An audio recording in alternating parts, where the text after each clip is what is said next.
Hallo ihr Lieben, herzlich willkommen bei Selmas Recipes. Schön, dass ihr wieder mit dabei seid. In dieser Folge zeige ich euch ein einfaches und schnelles Halloween-Rezept. Und zwar machen wir heute blutige Gruselfinger. Für den Teig verrühren wir zunächst weiche Butter, Zucker, Vanillinzucker, etwas abgeriebene Zitronenschale und eine Prise Salz.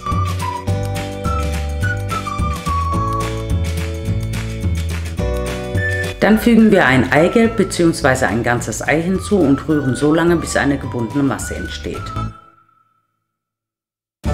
Zum Schluss geben wir das Mehl hinein und rühren es unter.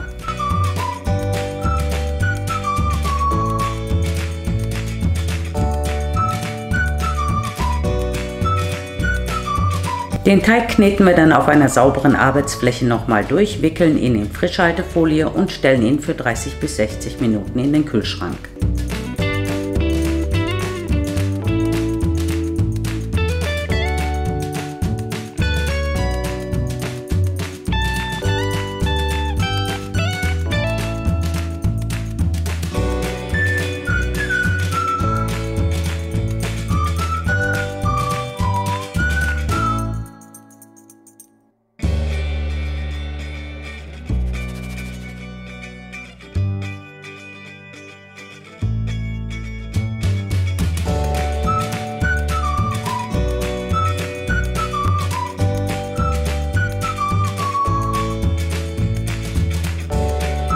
Danach teile ich den Teig in 2 Teile und forme jedes Teil zu einer länglichen Rolle.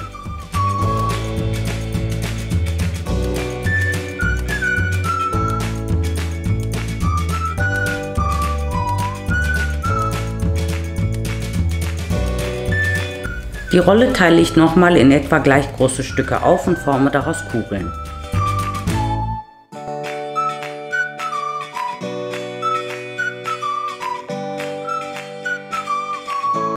Aus den Kugeln forme ich dann in meiner Handfläche etwa 2 cm dicke Rollen und drücke diese in meine Faust zusammen.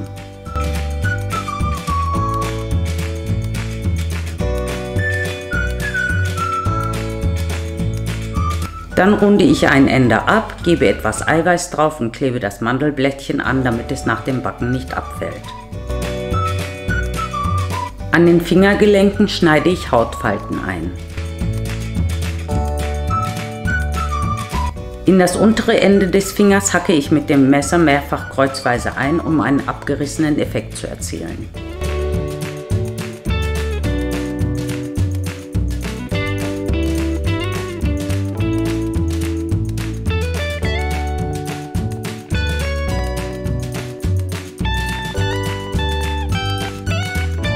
Zum Schluss bestreichen wir die Finger mit dem restlichen Eiweiß und backen sie im vorgeheizten Backofen bei 180 Grad ca. 10 bis 20 Minuten.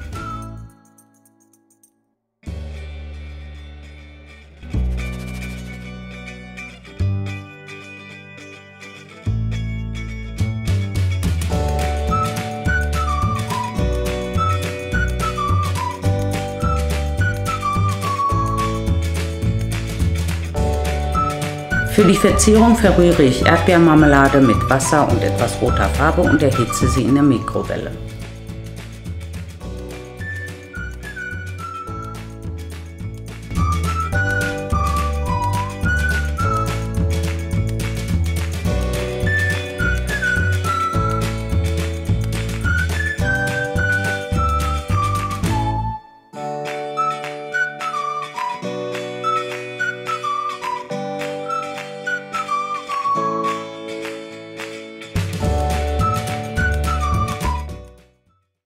Ich hoffe, das Video hat euch gefallen. Falls ja, würde ich mich sehr über ein Like und ein Abo freuen. Viel Spaß beim Nachbacken. Tschüss, bis zum nächsten Mal.